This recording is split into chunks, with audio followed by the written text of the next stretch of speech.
Hey, it's recording. Recording? Yes, sir. Okay. Alright, so this is going to be a quick video on blocking counters. The blocking counters we use come from the Open Air Jeet Kune Do. Traditionally, they say there's 21. I don't wholly agree with that because in my mind, anything's a blocking counter. If he throws a punch and I parry, give me just a punch, and I parry and kick, to me that is a blocking counter. But I'm going to give you some traditional ones from the Open Air Jeet Kune Do. One thing real quick, I want to preface this by saying that if we can do the technique on the inside, we can do it on the outside. If we can do it to his left hand, we can do it to the right hand. Alright, that's why again, I don't like to number it, because Tansao in a hit, this is Tanda, this is Tanda, this is Tanda, and this is Tanda. It doesn't matter what position it is, it's the same technique. I don't like giving a numbering system to how we do this.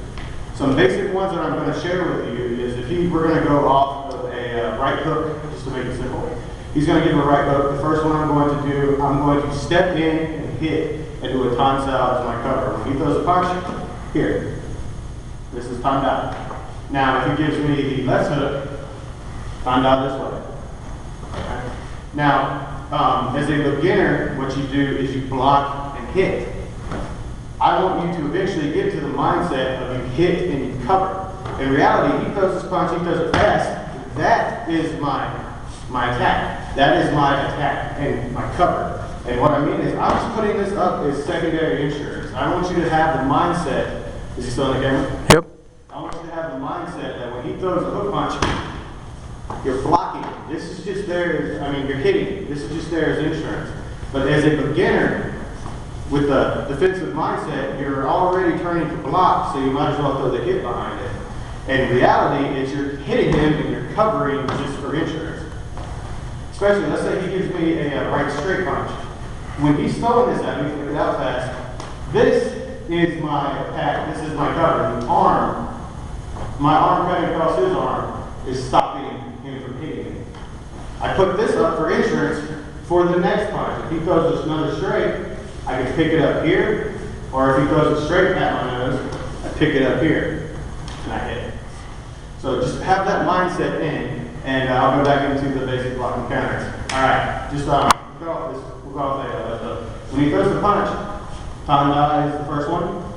Next one we're going to do, I'm going to torque my body as he throws the good, and I'm going to do an inside box out. You can go to the forearm or the bicep, depending on how close you get to your opponent. And I'm going to rotate and throw a punch. You can hit the chest, the face, stomach, ribs, whatever you want to do. Now there's two ways to do this. We'll go back to this arm. When he throws a punch, I can hit and then rotate, or if I so desire, I can block and step in and hit at the same time. Now I know what you're thinking. He can fire this punch. When doing this, with a traditional rotation behind it, you are developing torque, hits, teaching your body to put your hip behind the punch, and you are also teaching this hand to go back to your guarding position. So when I go here, there. If he throws two punches relatively fast, that's already up. If he throws it again, and I close this way, I'm inside of his punching arm. I can hit, come in, elbow, and then handle my business this way.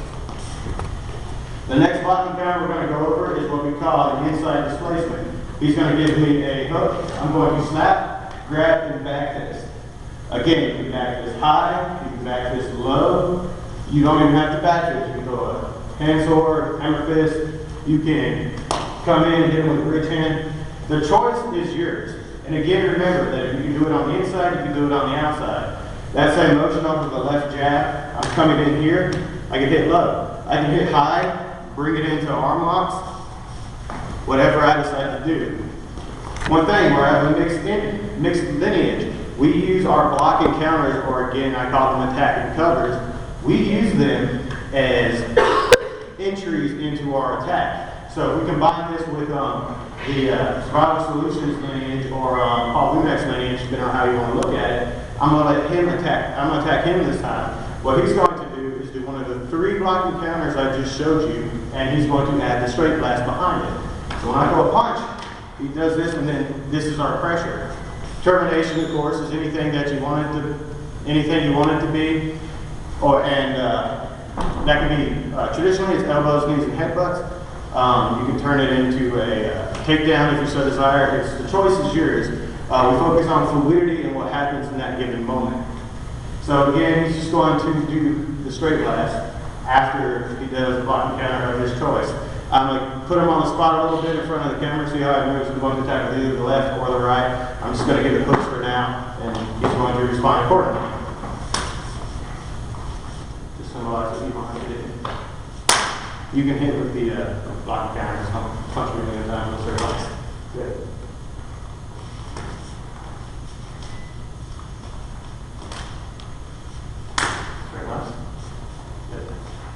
All right, a few more just to share. If he's throwing a punch at me, he's giving me a straight punch, I'm going to box out. Now, as I box out, I'm going to come in and I'm going to elbow if I'm close enough. If I'm too far away, I'm going to hit to the ribs. If I get close to the back, the kidney is always a viable target. I'm going to come in and hit. If he's throwing it again, if I get close enough, I'll hit him in the ribs with the elbow and then come in kidney shot, and you see where, can you see my hand? Yep. I can bring it up in to a takedown. Again, this is just the entry. Whatever you decide to do after you gain that entry is you can do whatever you want to, is what you want to do. Next one, when he throws a punch, I'm going to bring my arm up to check. Now in reality, I'm hijacked. My hand will be back up here. I'm cutting it down just so you can see through the camera. But, so I'll be going here. I can fire in, I can come in with an elbow, another elbow to the bicep, move the body, and then sweep the leg. But I'll just give you a blocking counter, something simple. He's going to come in, we're going to check, pin, fire an elbow right to the jaw. If you're short, or if you are more prone to Filipino type movements, when he throws a punch, give him the elbow to the bicep. Now see how that brings him down, going back to the idea that you could be short. I'm going to fire up to the neck, grab the base of the head, and I'm going to sweep this leg. He's moved, so he's stable now, but a second ago he wasn't. I'm going to sweep the leg and he fall on the floor. Go back to the inside displacement, he gives me a hook punch. This same motion, I can come up with an elbow here, elongate the base, and throw on with Buddha Kabbalah. Alright. I think I'm going to go ahead and end the video now, and I'll give you more later.